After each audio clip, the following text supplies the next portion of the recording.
श्री ज्ञानेश्वर महाराज संस्थान कमिटी आळंदीच्या वतीनं मी पालखी सोहळा प्रमुख ॲडव्होकेट राजेंद्र बाबूराव माप नम्र विनंती करतो की सर्व वारकरी भाविक व नागरिकांना नम्र आवाहन करण्यात येते की इंद्रायणी नदीला मोठ्या प्रमाणात पूर आला असून आळंदी शहरात प्रवेश करणारे नदीवरील चारही पूल पाण्याखाली गेलेले आहेत।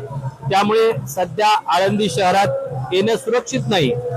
जे वारकरी व भाविक आळंदीच्या दिशेने प्रवास करत आहेत त्यांनी ज्या ठिकाणी आहात त्या ठिकाणी अथवा त्या लगतच्या सुरक्षित ठिकाणी थांबावं।